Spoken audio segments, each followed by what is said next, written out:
self-love isn't just about being able to look in the mirror and telling yourself that you love yourself.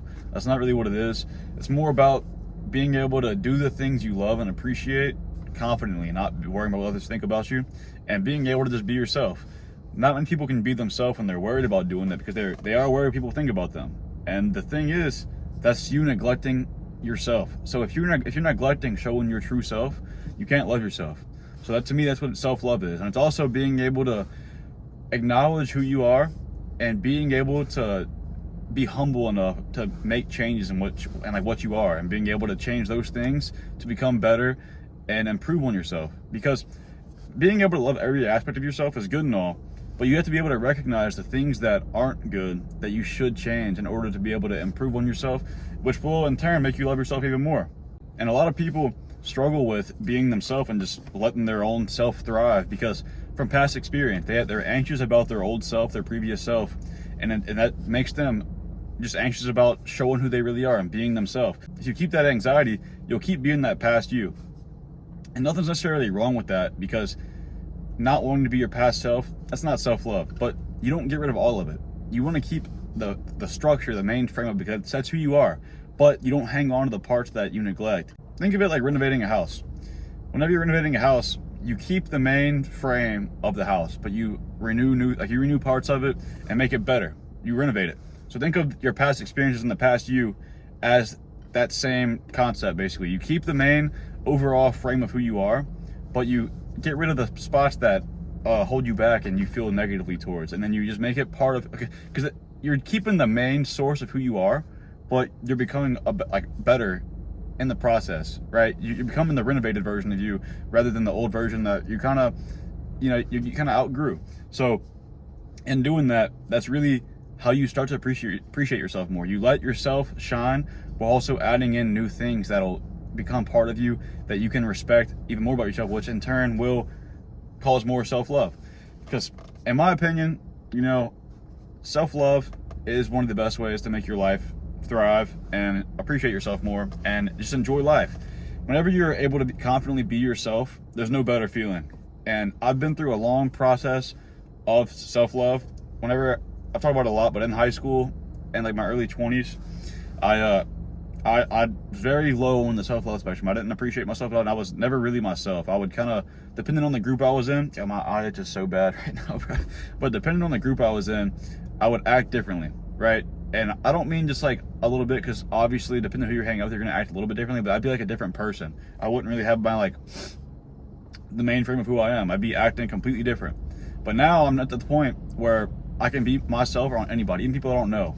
Usually, and this is for a lot of people, but for myself, whenever I'd be around someone I didn't know, I would hold back parts of myself. I wouldn't fully let myself shine, because I got to get to know this person first. I got to see how they're going to react to me whenever I let myself come out.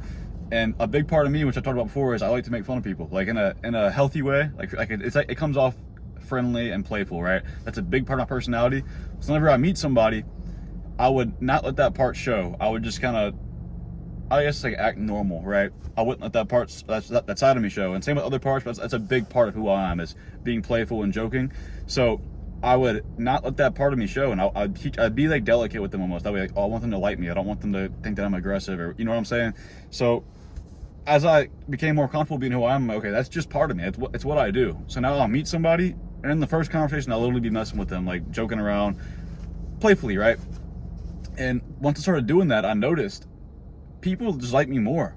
Like, obviously, if it wasn't part of me I was doing it, I feel like it wouldn't work. But because it's something that I genuinely do and it's actually part of who I am, it's part of myself, people can tell, and it's magnetic. They like that I'm being myself around them. They like that I'm not holding back, and they can tell. It's like subconscious. They know that I'm doing that. So it makes them more attracted to me, and it makes me form better relationships and makes me more attractive to the average person, because it's like, damn, he doesn't care. He's willing to be himself. They can feel the self-love. And whenever you love yourself, it makes you more lovable. If you don't love yourself, people aren't going to love you. You've probably heard that before. And it's true. And you might notice it in your own life. Whenever I was somebody who didn't have much self-love and I was very self-deprecating, I would talk down on myself, and I just didn't think highly of myself. I didn't have very good relationships. I had my core friends who I'm still friends with, and obviously they were my friends because they're just good people. They're good friends, and they didn't care, I guess. And in fact, they were even able to help me become better about it. In that process of becoming better, I was just able to make new friends. During that time, I wouldn't be able to make new friends because it's like I might have had surface level relationships, but it wouldn't have evolved into something more and something that it is now. So I was able to overcome my past struggles, the things that I went through in high school and earlier life, and become a better person. There's still things that I have to work on, but it goes back to what I said originally, to where you have to be humble enough to know what you need to change. If I was just fully content with who I am, I would never grow as a person, I would never evolve. So there's certain parts, like I'll say my love life, for example. I've talked about this before, but with me personally, I've always struggled with love life. Like I struggle with making connections with women.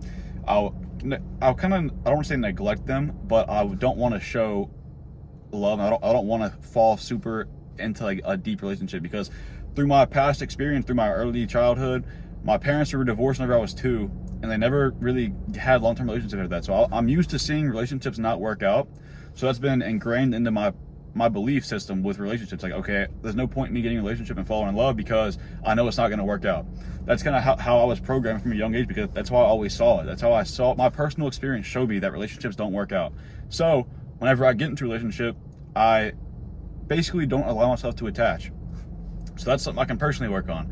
And there's other things too, but I'm humble enough to know that that's something I struggle with. Because if I were to just let that happen and just keep going, I'd never find a real relationship, and I'd be struggling in that area of my life. So I know that's somewhere I need to improve on. So if you, for example, have something like that, don't let it hold you back, and don't let it make you think badly of yourself. Just know it's something you can improve on, and you can start taking the steps to improve on it, like I'm trying to do with that, and like other areas of my life as well, right? But with those things, it doesn't make me appreciate myself any less. I still see myself, I still do things that I enjoy doing, and I do it regardless. I do it confidently because it's something I enjoy. I don't care if people think it's weird. I don't care. Like right now, making these videos, sometimes people be walking by us, I'll just kind of watch them, and I'll just keep talking to the camera. I'll just keep doing this, and they're probably, what the fuck is that dude doing, moving his hands and shit, talking to the phone? But you know, it's whatever. I enjoy doing this, and you know, I'm not 100% comfortable with it, but I'm comfortable with it. Like if I were to just be standing outside with a tripod, I'd probably feel weird, but you know, I'd get used to it eventually. But you know, it goes for a lot of things. So I think self-love's a very important thing in our lives, and I think if you were to take it seriously and start working on it, and you probably already are, you might not even realize it, but it's a long process, a long journey, and it's, you know, it comes with time. It's not going to be something short. For me, it took like 4 years to get to where I'm at now, if not longer. Probably longer, probably like 6 or 7 years, because like I said, I was really self-deprecating in high school, and I got a lot better about it. But hope you're able to get some value from this video. If you did, please subscribe. I really appreciate it. I make videos like this, so again, if you are interested in this kind of stuff, please subscribe. Besides that, got any goals to make this shit happen?